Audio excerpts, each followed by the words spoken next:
जहाजावर तिरंगा फडकवला म्हणून 8 पाकिस्तानींकडून यश देवरेचा घातपात करण्यात आल्याची शंका आता उपस्थित करण्यात येते। ओमेन समुद्रात बेपत्ता असलेल्या मर्चंट नेव्हीचा कर्मचारी यश देवरेचा शोध सुरूच आहे। जहाज पाकच्या हद्दीत असताना घातपात झाल्याची शक्यता यशच्या भावाने या संदर्भात तक्रार देखील दाखल केली आहे। ठाण्यातील सागरी हद्दीतील पोलीस ठाण्यात यशच्या भावाकडून या संदर्भातले पुरावे सुद्धा सादर करण्यात आले। यश देवरे धुळे जिल्ह्यातील देऊरमधील रहिवासी आहे।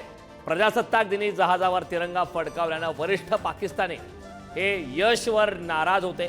पाकिस्तानी वरिष्ठांचा यश सोबत वाद झाला आणि त्यानंतर 2 दिवसांनी यश बेपत्ता झालाय।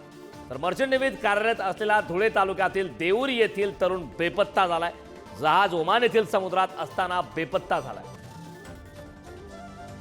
संवाद आमच्याशी 28 जानेवारीला झालेला आणि त्यांनी स्टेटस ठेवलेले 26 जानेवारीचे। तर तो आम्हाला असंही सांगत होता की तिरंगा फडकवण्यावरनं त्याची किंवा त्या आपल्या इंडियन क्रूची आणि पाकिस्तान क्रूची काहीतरी वादावाद झालेली तिथं।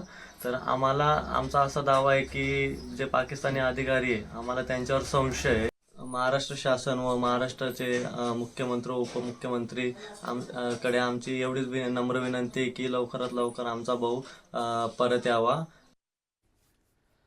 या दरम्यान नेमकं काय घडलं तेही जाणून घेऊयात ग्राफिक्सच्या माध्यमातून। ओमेनच्या समुद्रात यश देवरे 28 जानेवारीपासून बेपत्ता आहे। धुळ्याचा यश देवरे हा मर्चंट नेव्हीचा कर्मचारी। प्रजासत्ताक दिनी यशने MT अथेना 1 या जहाजावर तिरंगा फडकावला। 8 पाकिस्तानींनी वाद घालून राष्ट्रध्वज काढून टाकण्यासाठी धमकावलं।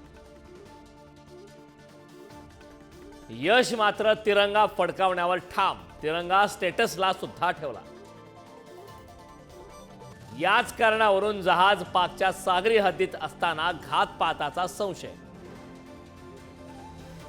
ठाण्यातील स्वराज मरीन सर्व्हिस या कंपनीच्या जहाजावर यश OS जहाजावर एकूण 22 जण असून त्यात 8 जण पाकिस्तानी आहेत। तिरंग्यावरून पाक नागरिकांशी वाद, 2 दिवसांनी यश बेपत्ता। कंपनी म्हणते पाय घसरून यश बेपत्ता, कुटुंबाला मात्र घातपाताचा संशय।